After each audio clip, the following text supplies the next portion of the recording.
Hi friends, मैं प्रियंका आप सबों का आपके अपने चैनल एक्टिव लर्नर में स्वागत करती हूँ।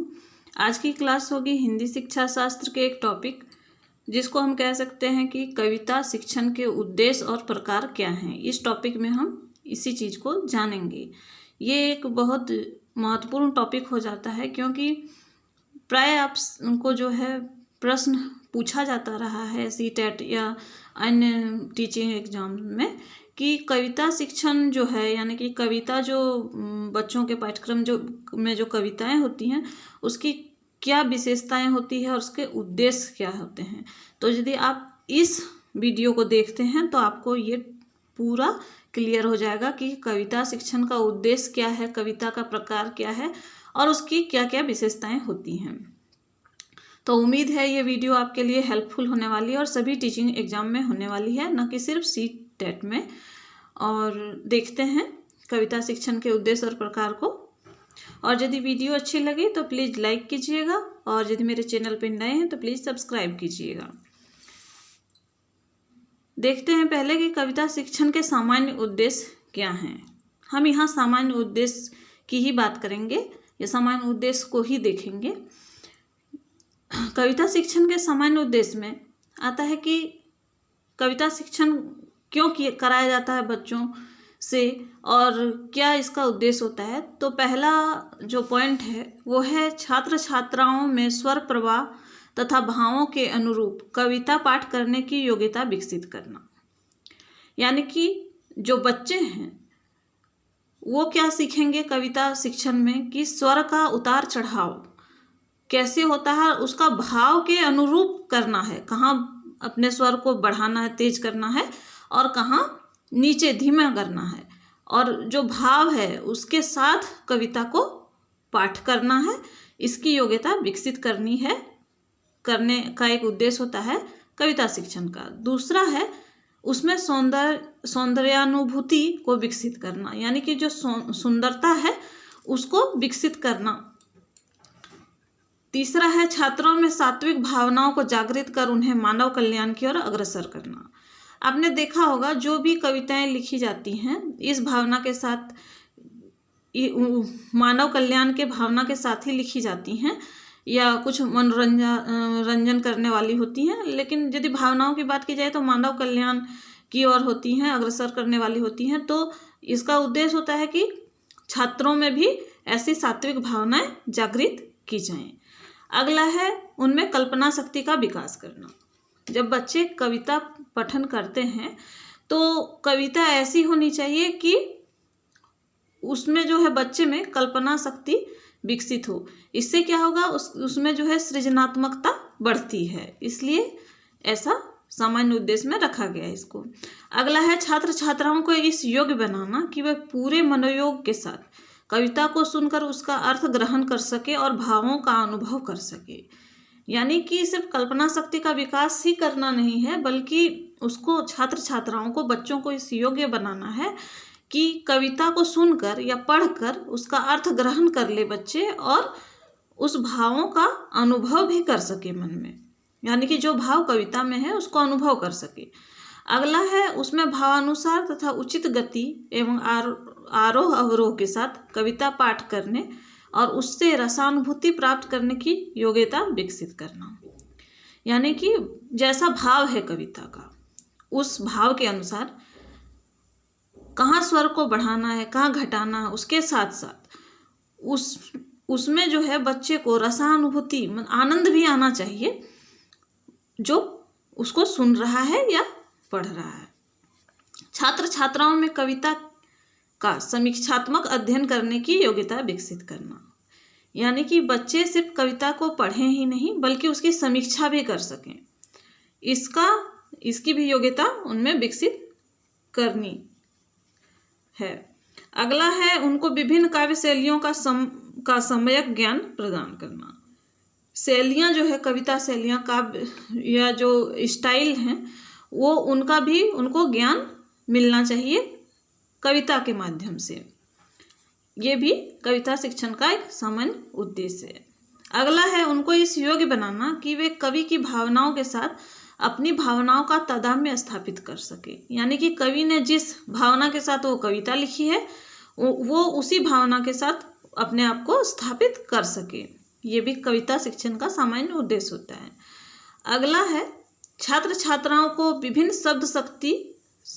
शक्तियों, शब्द योजना, छंदों, अलंकारों तथा विविध रसों का शास्त्रीय ज्ञान प्रदान करना। यानी कि जो छात्र छात्राएं हैं वो कविता को पढ़ने के साथ साथ जो छंद होते हैं, अलंकार होते हैं, रस होते हैं, शब्दार्थ होते हैं, शब्द शक्ति होते हैं, ये सब का भी ज्ञान उन्हें होना चाहिए। अगला है उनमें कविता के प्रति आकर्षण एवं रुचि विकसित करके उन्हें काव्य साहित्य के अध्ययन की ओर अग्रसर करना। यानी कि कविता को पढ़ने के साथ उसमें रुचि भी विकसित होनी चाहिए। ये भी काव्य का जो है कविता शिक्षण का एक सामान्य उद्देश्य है। अगला है छात्र छात्राओं में मानवीय संवेदना विकसित कर उन्हें चारित्रिक उच्चता की ओर अग्रसर करना। यानी कि जब बच्चे कविता को अध्ययन करेंगे तो वे संवेदनशील होंगे, उसके भावों को समझेंगे तो उनमें संवेदना विकसित होगी और इस प्रकार उनमें चारित्रिक उच्चता भी आएगी। अब हम जब कविता की बात कर रहे हैं तो उसके प्रकारों को भी जानते हैं। यहाँ हम देख रहे हैं कि कविता को 3 प्रकार में बांटा गया है, लेकिन हम यहाँ 2 ही प्रकारों को मुख्य रूप से समझेंगे, क्योंकि जो हमारे टीचिंग एग्जाम है वहाँ आपको यहाँ मैं प्राथमिक और उच्च माध्यमिक परीक्षाओं की बात कर रही हूँ। तो जो प्राइमरी और अपर प्राइमरी लेवल है वहाँ पे आपको ये काम देगा। तो CTET की यदि बात करें तो पेपर 1 और पेपर 2 दोनों के लिए ही ये काम में आएगा। प्राथमिक कक्षा में 1 to 5 यानी कि पेपर 1 और पेपर 2 माध्यमिक कक्षा में आपका ये काम आएगा। तो कविताओं के प्रकार क्या हैं? पहला है प्राथमिक कक्षाओं के लिए बाल गीत, दूसरा है माध्यमिक कक्षाओं के लिए वर्णनात्मक गीत, तीसरा है उच्च कक्षाओं के लिए साहित्यिक गीत। तो हम यहाँ देखेंगे बाल गीत और वर्णनात्मक गीत, यानी कि प्राथमिक कक्षा और माध्यमिक कक्षा को। अब देखेंगे कि बाल गीत की विशेषताएं क्या हैं। ये पॉइंट जो है ये बहुत ही महत्वपूर्ण है। ये पॉइंट्स जो हैं बहुत महत्वपूर्ण बन जाते हैं परीक्षा की दृष्टि से। ध्यान दीजिएगा इन पॉइंट्स में। बाल गीत की विशेषताएं क्या होनी चाहिए या क्या होती हैं? तो ये अत्यंत सरल होते हैं और इनमें वाक्यांश बहुत छोटे होते हैं। आपने बाल गीतों को पढ़ा होगा, आपने देखा होगा कि बहुत सरल शब्दों में इनकी रचना की जाती है और वाक्यांश जो होते हैं बहुत छोटे छोटे होते हैं, ताकि बच्चों को जो है अच्छे से याद हो सके, आसानी से याद हो सके। अगला है ये वास्तविक रूप से कविताएं न होकर तुकबंदियाँ होती हैं, छोटी छोटी तुकबंदियाँ होती हैं। अगला है इन बाल गीतों का संबंध बाल जीवन से संबंधित घटनाओं, वस्तुओं, मनोरंजन, कहानियों, प्रार्थना, पशु पक्षी और महान पुरुष के जीवन चरित्र एवं प्रशंसा से होता है। आपने देखा होगा कि बच्चों के जो बाल गीत होते हैं उसमें अधिकतर पशु पक्षी होते हैं, मनोरंजक कहानियाँ भी बताई जाती हैं उससे या किसी घटना से होती हैं, तो उन्हें मज़ा आता है सब पढ़ के। तो ये बाल गीत की विशेषताएं होती हैं। जैसे आपने बहुत पशु पक्षियों के कविताएं सुनी होंगी, कौवा, रोटी, ये सब में बहुत सारी होती हैं। तो जो उनकी निजी जीवन से या बाल जीवन से संबंधित होती हैं वो उन घटनाओं को भी कविता का रूप दिया जाता है। अगला है इनमें वर्णन की गई बातें बालकों द्वारा प्राप्त किए गए अनुभवों से जुड़ी होती हैं। यानी कि जब अपने बाल जीवन से संबंधित होंगी तो जाहिर है कि उनके अनुभव से जुड़ी होती हैं और जब जुड़ी होंगी तो वे उसमें आनंद लेंगे, उनका मनोरंजन होगा। तो इसलिए बाल गीतों में ये जरूरी होता है। अगला है इन बाल गीतों का संबंध संगीत और अभिनय से होता है। आपने देखा होगा कि बालकों के जो बाल गीत होते हैं उसको प्राय जो है गाकर और अभिनय के द्वारा उन्हें बताया जाता है। अगला है ये कंठस्थ किए जा सकते हैं क्योंकि ये बहुत छोटे होते हैं, तभी तो ये बच्चों के पहुंच तक आएंगे, इसलिए ये बहुत छोटे होते हैं, ये आसानी से कंठस्थ भी किए जा सकते हैं। अगला जो है वर्णनात्मक गीत या जिसको हम माध्यमिक कक्षा के कविता की विशेषताएं कह सकते हैं, तो वो क्या होती हैं? वर्णनात्मक गीतों की भाषा बाल गीतों की अपेक्षा अधिक कठिन और अपरिचित होती है। ये गीत कल्पनापूर्ण होते हैं। यहाँ क्या होगा कि जो शब्द होंगे वो थोड़े अपरिचित होंगे, जिसका आप फिर शब्दार्थ ढूंढते हैं और इससे आपका जो है शब्दों की संख्या आपके पास बढ़ती है।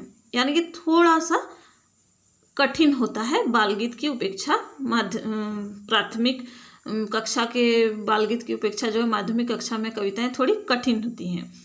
अगला है ये गीत कल्पनापूर्ण होते हैं।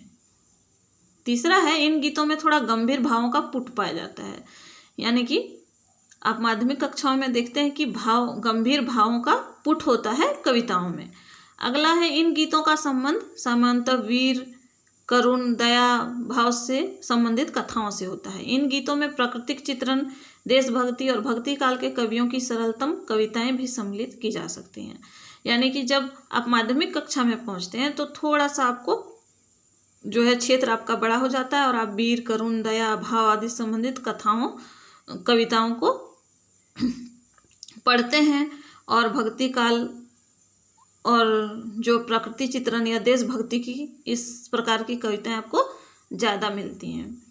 तो ये थी बाल या प्राथमिक कविताओं की विशेषताएं और माध्यमिक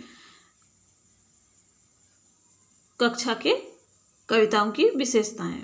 तो फ्रेंड्स, उम्मीद है ये वीडियो आपके लिए उपयोगी साबित होगी, आपको अच्छी लगी होगी। और यदि आपको अच्छी लगी तो प्लीज़ लाइक कीजिएगा। यदि मेरे चैनल पे नए हैं तो प्लीज़ सब्सक्राइब कीजिएगा। अगले टॉपिक के साथ मैं आपसे फिर मिलूँगी। तब तक के लिए थैंक यू।